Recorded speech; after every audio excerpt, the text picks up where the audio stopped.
સુરતમાં રોગચાળાએ ભરડો લેતા ઝાડા થયા બાદ વધુ 2 વ્યક્તિના મોત થયા. સિવિલ હોસ્પિટલથી મળેલી વિગત મુજબ ઘોડદોડ રોડ પર સૂર્યકિરણ એપાર્ટમેન્ટમાં રહેતા 43 વર્ષના નિલેશ ઉત્તમચંદ માલપાનીને 2-3 દિવસથી તાવ આવતો હતો. ગત સાંજે ઝાડા ઉલટી શરૂ થયા બાદમાં તેમની તબિયત વધુ લથડતા સારવાર માટે સિવિલ હોસ્પિટલમાં લાવ્યા હતા, જ્યાં ડોક્ટરે તેમને મૃત જાહેર કર્યા. તે મૂળ રાજસ્થાનના જયપુરના વતની હતા. તે ગ્લોબલ ટેક્સટાઇલ માર્કેટમાં કાપડનો ધંધો કરતા હતા. તેને સંતાનમાં એક પુત્ર અને એક પુત્રી છે.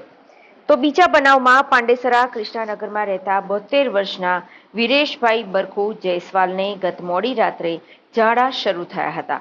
બાદમાં તેમની તબિયત વધુ લથડતા બેભાન થઈ જતા સારવાર માટે નવી સિવિલમાં ખસેડાયા હતા, જ્યાં ડોક્ટરે તેમને મૃત જાહેર કર્યા.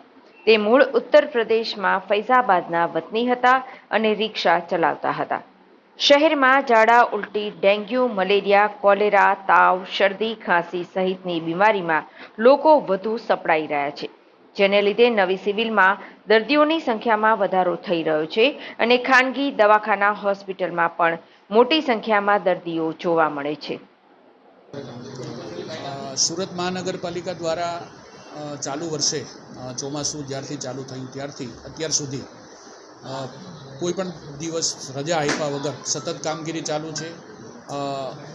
અમારા 686 જેટલા સર્વેલન્સ વર્કરો રોજે રોજ હાઉસ ટુ હાઉસ સર્વે કરે છે, ઘરોની અંદર જઈ અને મચ્છરના ઉત્પત્તિ સ્થાનો શોધે છે. ઓગસ્ટ મહિનાની અંદર અમારા વર્કરો દ્વારા 26 લાખ જેટલા ઘરોની અંદર વિઝિટ કરવામાં આવેલી અને લગભગ 26 લાખ ઘરોમાંથી 66,000 ઘરોમાં અમને મચ્છરના ઉત્પત્તિ સ્થાનો મળેલા. સપ્ટેમ્બર મહિનાની વાત કરું તો અત્યાર સુધીમાં અમારા દ્વારા 12 લાખ કરતાં વધારે ઘરોની અંદર સર્વે કરવામાં આવેલું છે અને એમાંથી 4,500 જેટલા મચ્છરોના ઉત્પત્તિ સ્થાનો મળ્યા છે. એટલે 2 મહિના દરમિયાનની વાત કરીએ તો અમે લોકોએ 39 લાખ રૂપિયા જેટલો વહીવટી ખર્ચ વસૂલ કરેલો છે, જેમના ઘરમાં મચ્છરના ઉત્પત્તિ મળેલી હોય તેમને.